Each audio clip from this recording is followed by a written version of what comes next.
اعوذ باللہ من الشیطان اللعین الرجیم بسم اللہ الرحمن الرحیم۔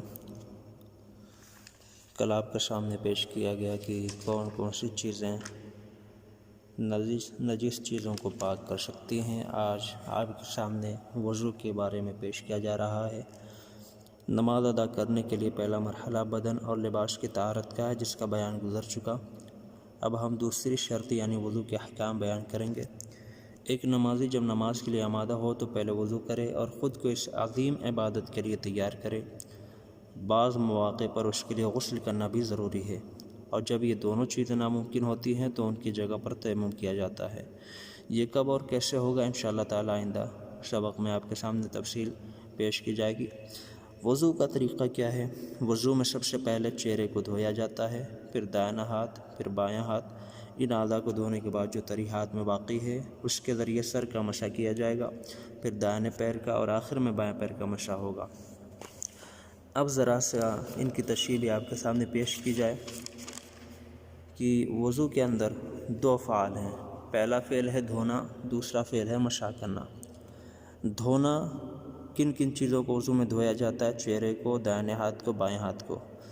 چہرے کو کہاں سے کہاں تک دھونا واجب ہے؟ پیشانی کے اوپری حصے سے، یعنی بال جہاں سے نکلتا ہے وہاں سے پیشانی کے اوپری حصے سے ٹھڈی تک لمبائی میں دھونا واجب ہے، اور چوڑائی میں انگوٹھے اور درمیانی انگلی کے بیچ میں جتنا حصہ آ جائے اتنا چوڑائی میں دھونا واجب ہے۔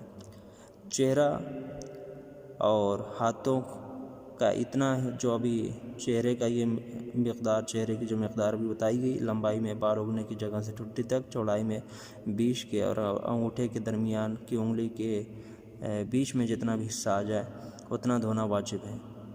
لیکن یہ یقین پیدا کرنے کے لیے کہ واجب مقدار پر دھو لیا ہے، تھوڑا تھوڑا اطراف کو بھی دھونے میں شامل کر لیا جائے۔ اس کے بعد جب چہرہ دھو لیا جائے تو دائیں ہاتھ، اس کے بعد بائیں ہاتھ۔ دائیں ہاتھ اور بائیں ہاتھ کہاں سے دھویا جائے گا؟ کوہنی سے انگلیوں کے سرے تک۔ کوہنی جہاں سے ہمارا ہاتھ مڑتا ہے وہاں، یعنی درمیانی حصے سے ہمارا ہاتھ جہاں سے مڑتا ہے اس کوہنی کے حصے سے لے کر انگلیوں کے سرے تک، اور اس میں بھی کوہنی میں بھی تھوڑا تھوڑا سا اور آگے سے دھو لیا جائے گا تاکہ یقین ہو جائے کہ ہاں ہم نے پورا حصہ، واجبی حصہ دھو لیا ہے۔ تو وضو میں دو افعال ہیں۔ پہلا فعل ہے دھونا اور دوسرا فعل ہے مسح کرنا۔ مسح کن کن چیزوں کا ہوگا؟ سر کا ہوگا، دائیں پیر کا ہوگا، بائیں پیر کا ہوگا۔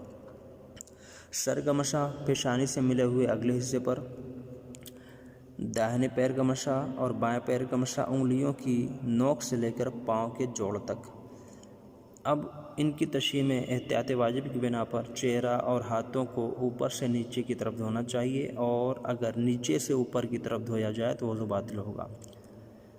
سر کے مسح کی تھوڑی سی تشریح کی جائے۔ سر کی جگہ، مسح کی جگہ، سر میں مسح کی جگہ سر کا وہ چوتھائی حصہ ہے جو سر کے اگلے حصے میں پیشانی کے اوپر ہوتا ہے، لہذا بالکل کنارے یا بالکل پیچھے مسح صحیح نہیں ہوگا۔ سر کے دونوں بالکل کنارے جو سائیڈ کی جگہ ہیں یا بالکل پیچھے مسح صحیح نہیں ہوگا۔ مسح کی واجب مقدار، اس کی کوئی حد معین نہیں ہے، جس قدر بھی مسح کہے جانے کے قابل ہو وہ کافی ہے۔ مستحب مقدار مسح کی کیا ہے؟ چوڑائی میں 3 ملی ہوئی انگلیوں کے برابر اور لمبائی میں 1 انگلی کی لمبائی کے برابر، یہ مستحب مقدار ہے۔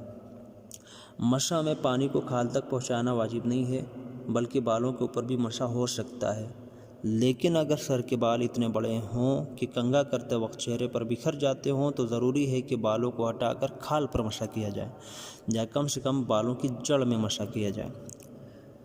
سر کے دوسرے حصے کے بالوں پر مسح کرنا صحیح نہیں ہے، چاہے وہ مسح کی جگہ پر کیوں نہ آ گئے ہوں۔ اب یہ سر کے مسح کی تفصیل ہوگی، بیان کیا جائے وضاحت کے ساتھ۔ مسح کی جگہ پیروں کا اوپری حصہ ہے، یہ پیروں کی مسح میں پیروں کا اوپری حصہ مسح کی جگہ ہے۔ مسح کی واجب مقدار پیر میں کیا ہے؟ لمبائی میں انگلیوں کے سرے سے پیر کے اوپری حصے کے ابھار تک۔ آیت اللہ العظمہ آغا خامنائی فرماتے ہیں کہ انگلیوں کے سرے سے ٹخنے تک۔ آیت اللہ العظمہ آغا سید علی حسین سیستانی صاحب فرماتے ہیں کہ ابھار تک۔ تو مسح میں، پیر کے مسح میں واجب مقدار لمبائی میں انگلیوں کے سرے سے پیر کے اوپری حصے کے ابھار تک، اور چوڑائی میں کوئی معین حد نہیں ہے۔ اگر ایک انگلی کی حد میں بھی ہو تو کافی ہے۔ مصاب مقدار پیر کا تمام اوپری حصہ، یعنی کہ پورا انسان اپنا ہاتھ پیروں پہ رکھے اور وہ وہاں سے مسح کرتا ہوا انگلیوں کے سرے سے مسح کرتا ہوا نکل جائے آخر تک، تو یہ مستحب اور بہترین حد ہے۔ اور پیر کے مسح میں داہنے پیر کا مسح پہلے کیا جائے، پھر پہلے دائنے پیر کا، پھر بائیں پیر کا۔ آیت اللہ علامہ سید علی حسینی سیستانی صاحب فرماتے ہیں کہ ایسا احتیاط مستحب ہے کہ داہنے ہاتھ سے داہنے پیر کا اور بائیں ہاتھ سے بائیں پیر کا مسح کیا جائے۔ سر اور پیر کے مسح کے مشترک مسائل۔ سر اور پیر کے مسح میں ہاتھ کو پھیرا جائے، ورنہ اگر ہاتھ پھیرنے کے بجائے یا سر پیر کو حرکت دی جائے تو وضو باطل ہے۔ ہاں، اگر ہاتھ کو کھینچتے وقت سر یا پیر تھوڑا سا ہل جائے تو کوئی حرج نہیں ہے۔ دوسرا مسئلہ سر اور پیر کے مشترکہ مسائل میں سے دوسرا مسئلہ کہ اگر مسح کرنے کے لیے ہاتھوں میں تری باقی نہیں رہ گئی تو آیت العظمہ سید علی حسینی سیستانی صاحب کے فتوی کے مطابق داڑھی سے تری لے کر مسح کیا جائے گا، دوسرے اعضاء سے نہیں، بلکہ داڑھی سے تری لے کر مسح کیا جائے گا۔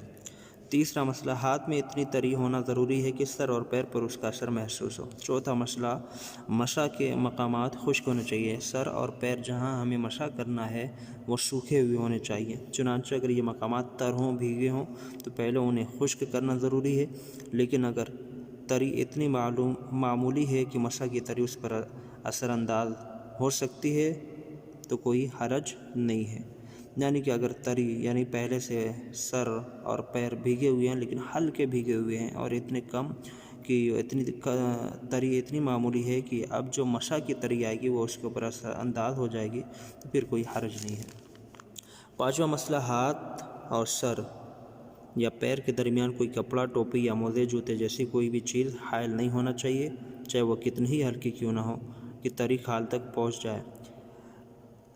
اور چھٹا مسئلہ مسح کی جگہ پاک ہونا ضروری ہے، اگر مسح کی جگہ نجس ہو تو اسے پاک کرنا ضروری ہے، اور اگر پاک کرنا ممکن نہ ہو تو پھر تیمم کرنا چاہیے۔